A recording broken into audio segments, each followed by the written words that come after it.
Y bueno, ya está con nosotros aquí en el estudio nuestro siguiente invitado del día. Usted lo conoce muy bien y el tema resulta interesante. El primer Congreso Feminista y otras curiosidades que nos va a platicar el historiador, miembro de la Asociación de Cronistas e Historiadores de Yucatán, Jorge Luis Rodríguez Basora. Bienvenido. ¿Cómo estás? Viridiana, Gastón, buenos días, muy feliz ¿Cómo la año. pasaste? ¿Todo bien? Muy bien, todo muy bien, ahí en compañía de la familia y ya con muchas ganas y feliz de estar un nuevo año aquí en el programa. Gracias. No, nosotros agradecidos contigo. Oye, antes de que empieces con lo tuyo, el Golfo de México. ¿Qué tal, Qué cosa, ¿no? Es que es un tema interesante de dónde vienen los nombres. Por ejemplo, es algo curioso. Si yo te dijera cuál es el mar de las Antillas, ¿qué me dirías tú? Pues debe estar por ahí por Barbados, ¿o dónde? Pues es que lo curioso es que es lo mismo, el mar Caribe, el mar de las Antillas, depende de qué... De quién lo diga. Si eres anglosajón o eres hispano, ¿no? Son esos nombres cada uno, ¿no? Igual, por ejemplo, el tema de Alemania y los Germany, que es, o sea, ¿por qué nosotros le ponemos? Pues todo esto de los nombres viene de dónde vienen las traducciones. Entonces, claro, los españoles son los primeros que empiezan a usar todo este tema del nombre de los golfos, después viene ¿Tenía México. nombre en la época virreinal? Fíjate, ese dato es curioso, ¿no? Porque en realidad no éramos México en ese aspecto, éramos Nueva España, ¿no? Déjame ver las cartas de navegación que debe estar, sí, pero claro. Era el mar de las Antillas, ¿no? Y de repente los anglosajones empezaron a usar el mar Caribbean, por este grupo de los caribes que estaban allá y de repente ya se quedó como el mar Caribe, pero en realidad Colón estaba navegando por el mar de las Antillas. Pero es curioso, ¿no? Los nombres van cambiando, así que ¿Tú qué nombre le pondrías? Pues a mí me gusta el de Golfo de México toda la vida. ¿Para qué cambiar todos los mapas que ya tenemos? Imagínate todos los que se han hecho. Yo me quedaría con el Golfo de México, ¿no? Porque también Cuba podía reclamar, oye, también estoy parte de ahí. Pero bueno, las fronteras y los nombres van cambiando. A ver qué pasa. Está interesante, ¿no? Vamos a ver qué pasa. Pero bueno, te interrumpí, perdón. Ya sabes que es el mar de las Antillas. Exacto. Sígalo, por cierto, siempre a Jorge Luis. Hay que seguirlo en Crónicas de Yucatán. Y no lo olvide, métase ahorita, de verdad, vale mucho la pena. Inscríbase a Crónicas de Yucatán allí en todas las redes, ¿no? Todas las redes, Instagram, por favor. Métase por Instagram. Principalmente se sigue mucho. Bueno, pues el primer Congreso Feminista, ¿no? Sí. Aquí, y sobre todo Viridiana, que siempre nos habla, nos pide del papel de las mujeres, ¿qué han hecho las mujeres en la historia? ¿El primero del país? Sí. Del país de México. Y hay quienes aseguran que es el primero latinoamericano, o sea, que aquí inició el feminismo, o sea, un impulsor importante. Yucatán, somos pioneros, o sea, siempre hablamos de esa excepcionalidad. ¿Así se llamaba Congreso Feminista como tal? El primer Congreso Feminista de Yucatán, ahí está, si los que nos pueden ver en imagen podemos ver ahí el documento, era el primer... ¿Por qué ya se jactaba de ser feminista? ¿Qué traía que era ya llamado de esa manera? Bueno, es que ahí vamos a ver, o sea, cuando llega Salvador Alvarado en 1915 a Yucatán, o ¿liberal? sea, completamente, hasta yo diría extrema liberal, algunos dicen extrema izquierda, casi. Progre, exacto. No, pero fíjate que era liberal, o sea, ¿quién es un liberal? Alguien que quiere cambiar las cosas, o sea, tenemos dos bandos, los conservadores que quieren conservar todo igual y los liberales, siempre ha sido la pugna, que hasta el día de hoy pasa, todos los que quieren revolucionar. Yo pondría a Salvador Alvarado como un liberal, quería cambiar las cosas, él se daba cuenta que las cosas no estaban bien, o sea, para eso vino a Yucatán. Y uno de sus principales líneas de acción política fue la mujer. Dice, ese sujeto político que ha estado allá, ha estado en las casas, que no es... o sea, es un sujeto político, pero no tiene actividad política. Claro. Vamos a impulsarla. También estaban los obreros, por ejemplo, que en esa época él quería utilizar a los obreros más que al campesino. Y bueno, él crea el primer congreso. Dice, vamos que la mujer tenga ese impulso, convoca a las mujeres. Vini nos preguntaba, ¿por qué Congreso Feminista? Porque el objetivo era, para empezar, que solo estuvieran mujeres, solo mujeres pudieran debatir sobre temas de mujeres, el papel de la mujer en la sociedad y en el Estado.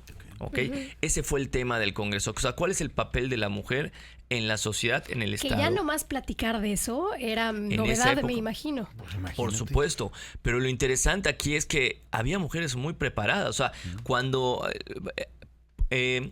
a pesar de lo que podemos pensar que la mujer siempre estuvo en la casa, subyugada y todo, o sea, en realidad había mujeres tan preparadas que cuando viene el Congreso se puede llevar a cabo porque las mujeres, sobre todo las maestras, que tenían el principal, digamos, función social de la mujer en ese entonces, responden y se empiezan a juntar un montón de mujeres. O sea, más de 620 congresistas vienen y el objetivo es debatir sobre los temas y darle al gobernador conclusiones y líneas de acción, es lo que quería. O sea, el objetivo del Congreso era, vamos a analizar lo que tenemos y hacia dónde vamos. ¿Hacia dónde vamos? ¿Qué podemos hacer?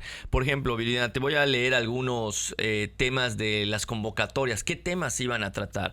Porque este Congreso lo que se hizo, se reunieron y se dividieron en diferentes mesas. Unas van a ver el papel de las mujeres en la escuela. O cómo va la enseñanza de las mujeres. ¿Desde cuándo tenemos que enseñar a las mujeres? ¿Tienen derecho a la educación? ¿Desde cuándo? La misma que los hombres. Otro, por ejemplo, el voto. El voto de la mujer debería ser votada. Y, por ejemplo, cuando se convoca, se invita a algunos temas, por ejemplo. Y estábamos años luz de la votación, ¿eh? Sí. Todavía faltaba. ¿De que votar? Permíteme, pero casi permíteme. 40 años. Pero no en Yucatán, ¿eh? Ahí No, vamos a ver este tema, ¿eh? Sí, de México, porque fuimos pioneros a nivel latinoamericano, ¿eh? Por ejemplo, uno de los títulos que más me llama la atención es ¿cuáles son los medios sociales que deben emplearse para manumitir a la mujer del yugo de las tradiciones? O sea, liberar a la mujer del yugo de las tradiciones. Esa frase, el yugo de las tradiciones. Tenemos dos elementos importantes. Tradiciones, o sea, conservadores, lo que los conservadores querían mantener, y el yugo. Desde la misma convocatoria ya reconocían que la mujer pues estaba siendo limitada, ¿no? Y así se empiezan a discutir los temas.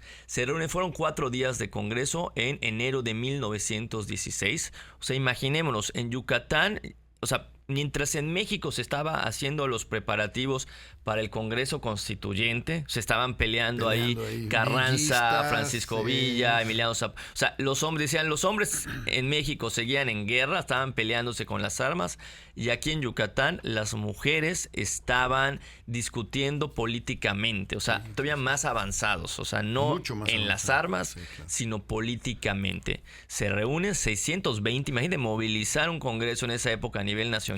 Viene gente de todo el país, claro, principalmente yucatecas. De hecho, los que nos pueden ver a través de del video de YouTube pueden ver en la foto, o sea, el Peón Contreras lleno completamente de mujeres. ¿Okay? Sí, esa foto es muy buena. Es la inauguración, sí, exactamente. Y empiezan a discutir, y la verdad, los temas fueron bastante. No creas que fue un trámite nada más. Vamos a hacer como que hacemos un congreso, que las mujeres hablen y después todo sigue igual. O sea, fueron temas bastante candentes. Y tomados en serio. Sí, por ejemplo, de los más candentes o los más polémicos fue el del voto a la mujer. Porque hubieron mujeres que decían que no, que la mujer no debía tener ese derecho a voto, que eso iba a romper. Pero veamos la estructura, o sea, lo que ellas pensaban. Si es que si la mujer y el hombre se empiezan a hacer iguales, se va a romper la estructura de la sociedad. ¿Ok? Muy, muy interesante esa visión. Claro, tenemos que recordar que esas mujeres habían sido educadas durante décadas con una visión, o sea, no podemos juzgarlas con nuestros ojos. No se vale. Pero ellos, o sea, fue importante, y viceversa, hubieron las que defendieron ese voto. Las mujeres que no estaban, vamos a decir, bajo ese yugo tradicional del hogar, que asisten, ¿a qué se dedicaban? ¿Qué otra cosa podía hacer la mujer? Mira, lamentablemente solo maestra, o sea, era su principal función. Maestras, o sea, y ahí destacaron, o sea, maestras importantísimas, como por ejemplo, principalmente Consuelo Zavala, por ejemplo, que ya hay un colegio que lleva su nombre. De más de un siglo ella llevaba formando, en la primera década de 1900 crea un colegio, o sea, completamente diferente para mujeres, o sea, donde muchas grandes yucatecas han formado en ese colegio. También una maestra, por ejemplo, en la escuela modelo, la maestra Lucrecia Vadillo, una muy respetada maestra en la escuela por generaciones, no solo respeto, sino aprecio. O sea, empiezan a discutir esas ideas. O sea, si te das cuenta... sí había formación para que pudieran dedicarse a una sola cosa, que era la docencia. Sí, exactamente. Okay. De hecho, cuando vienen las escuelas rurales, de esta escuela de Consuelo Zavala, donde se habían formado muchas maestras, también de ahí surgen este semillero para que empiecen a ir al campo a dar mujeres. A dar claro, clases. digo, pero era este primer paso, ¿no? Tú me preguntabas del voto femenino, o sea, al final la conclusión es que las mujeres debían votar, pero no ser votadas. Recordemos, Alvarado lo que necesitaba era sujetos políticos, romper la tradición que había. Eso era lo que quería Salvador Alvarado. Igual quería incorporar a los obreros, quería incorporar a mucha gente a la vida política, porque eso le daba bases políticas, ¿no? Claro. Después, también estaba buscando votos. Bueno, eso es una realidad también. Por eso le decimos siempre en la historia, sujetos políticos. Necesitaba sujetos que, o sea, si siempre votamos de esta manera y gana este partido, pues vamos a meter más sujetos que puedan votar diferente. Que puedan cambiar las cosas. Exactamente esa diferencia. Pero la realidad es que este fue un semillero que después permitiría que en 1922, ya con Felipe Carrillo Puerto como gobernador del estado, ahora sí, las mujeres podrían votar y ser votadas. Y fueron. Exactamente, sí. Rosa Torres, por ejemplo, primera mujer a nivel nacional en ser electa para un cargo público, regidora. Exacto. O sea, tenemos en Yucatán, tenemos ese orgullo México, de ser pioneros. El centro, el gobierno federal no les decía, oigan, yucatecos, bájenle 3 rayitas, ¿no? Como que van a meter el desorden. O sea, nunca hubo discrepancia. La realidad es que estábamos, o sea, México tenía, o sea, el centro del país estaba en sus propios problemas, estaban preparando ya la nueva constitución, los preparativos, porque, o sea, una constitución no se emite de un día para otro. No, fíjate que al contrario, o sea, todas esas ideas sí se tomaban en cuenta. De aquí de Yucatán salieron hasta cosas para las leyes laborales, por ejemplo, de la Constitución, pero la verdad es que estábamos enfocados en otro momento, ¿no? Desde aquí mismo fue de donde huyeron, digamos, los principales enemigos. Mucha gente no quería.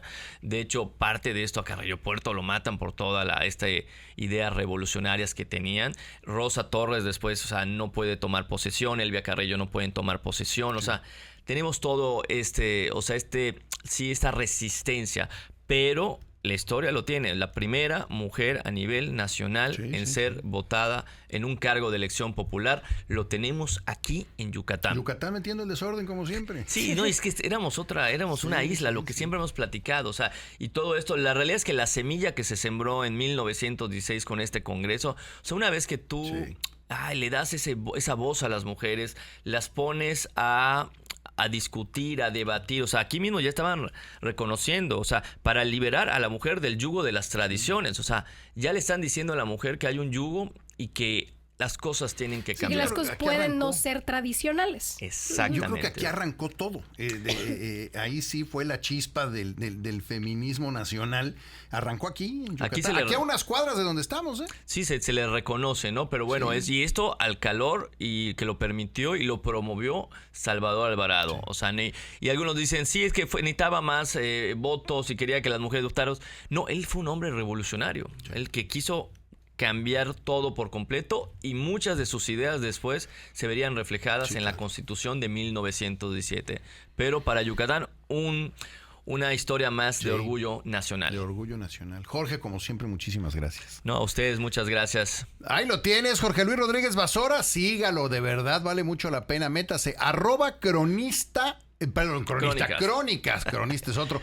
Crónicas de Yucatán es como hay que seguirlo. ¿Cronista quién es? Espérame, estoy pensando. Pues hay varios cronistas, ¿verdad? Pero bueno, crónicas. Sí, así le pone crónicas en plural. Crónicas de Yucatán. Hay que seguirlo. Jorge Luis, muchísimas gracias. Gracias. Vamos a un corte, regresamos.